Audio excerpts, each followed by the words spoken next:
Hi అండి. చాలా రోజుల తర్వాత ఒక వీడియోతో వచ్చాను. గుళ్ళువిందులు ఈ చేప పేరు.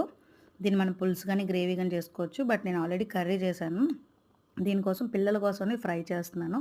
ఫస్ట్ నీట్‌గా క్లీన్ చేసుకున్నాక కారం, సాల్టు అండ్ కొంచెం అల్లం వెల్లుల్లి పేస్ట్, కొత్తిమీర నీట్‌గా మిక్స్ చేసుకొని కాసేపు మూత పెట్టి ఒక 15 మినిట్స్ టైం ఉందని ఉంచేసాను. తర్వాత కొంచెం శనగపిండి వేరే బౌల్‌లో దాంట్లో కొంచెం సాల్టు అండ్ స్పైసీ కోసం కారం కూడా కొంచెం యాడ్ చేసుకొని, కొంచెం వాటర్ యాడ్ చేసుకొని మనం పకోడీకి కావాల్సినట్టు లైట్‌గా మిక్స్ చేసుకుంటాము. మీకు గాని వీడియో నచ్చితే మాత్రం ప్లీజ్ లైక్ చేయండి, షేర్ చేయండి, సబ్స్క్రైబ్ చేసుకోవడం మర్చిపోకండి. ఇప్పటివరకు సబ్స్క్రైబ్ చేసుకున్న వాళ్ళందరికీ చాలా చాలా థాంక్స్. దీన్ని మనం ఆల్రెడీ పిండి మిక్స్ చేసుకున్నాం కదా! అందులోకి మనం ఫిష్‌ని మ్యాగ్నేట్ చేసాం కదా! దాన్ని డిప్ చేసుకుంటూ ఆయిల్ ఆల్రెడీ హీట్ చేశాను.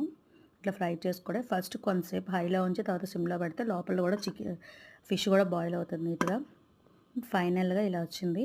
కొంచెం ఆనియన్స్, లైట్‌గా కొత్తిమీర కూడా యాడ్ చేసుకొని ఈజీగా ఎవరైనా బ్యాచిలర్స్ కూడా చాలా ఈజీగా చేసుకోవచ్చు ఈ ప్రాసెస్. నచ్చితే మాత్రం ప్లీజ్ లైక్ చేయండి, షేర్ చేయండి, సబ్స్క్రైబ్ చేసుకోవడం మర్చిపోకండి. Thank you.